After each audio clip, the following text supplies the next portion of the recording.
The halogens form the seventh group in the periodic table, located just before the inert noble gases. The halogens are the most toxic and reactive of the non-metal elements. Each halogen has a distinctive color, getting darker as you move down the group. They are also poor conductors and have low melting and boiling points. Fluorine is a highly toxic, pale yellow gas. It is the most electronegative and reactive of all the elements in the periodic table, and can even form compounds with the noble gases.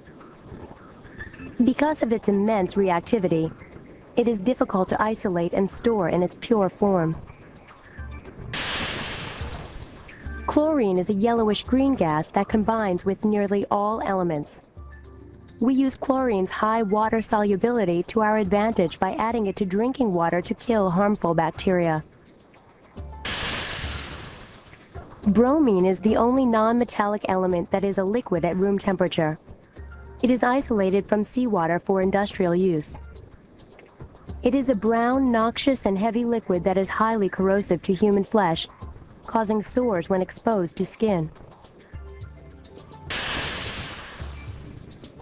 Iodine is a shiny bluish-black solid.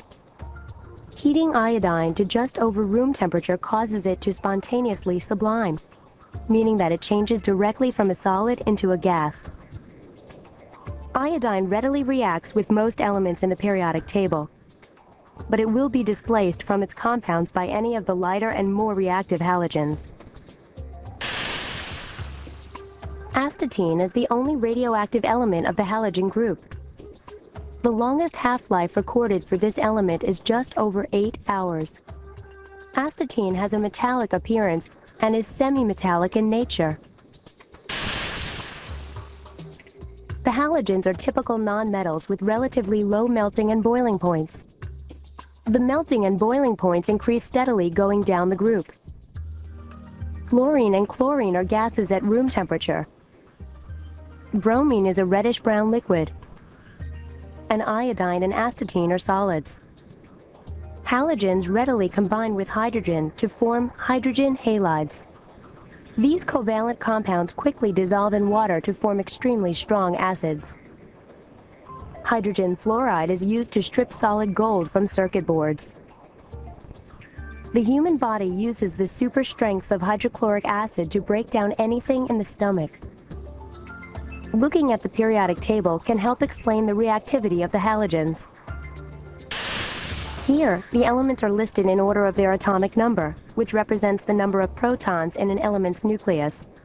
In its normal, or ground state, this nucleus is also surrounded by an equal number of electrons. And as the atomic number increases, so does the size and mass of the atoms. In the periodic table, each horizontal line is called a period, and it represents the number of electron shells normally possessed by the element's atoms. For example, there are 4 electron shells in an atom of bromine, so it lies in period 4. Meanwhile, an atom of astatine in period 6 has 6 electron shells.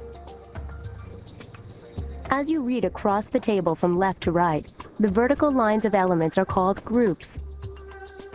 Elements in a group have the same number of electrons in their outermost electron shells. These are called valence electrons, and they dictate how elements interact. Elements in the same group generally interact with other elements in similar ways. None of the elements greater than atomic number 83 are completely stable. Astatine, with an atomic number of 85, is the only radioactive element in the group. Halogen comes from the ancient Greek halo, meaning salt, and genus, meaning former. Minerals containing chlorine and bromine are found naturally in rock and sea salt. The halogens all have 7 valence electrons, so all the elements in the group have similar chemical properties. Almost all atoms need 8 electrons in their valence shell to be stable. Because they only need 1 more electron to have a complete valence shell, the halogens are extremely electronegative and very reactive. As you move down the group from fluorine to astatine, each element is less reactive than the one before it. This occurs because the attractive force of the positive nucleus becomes weaker as it is blocked by an increasing number of electron shells.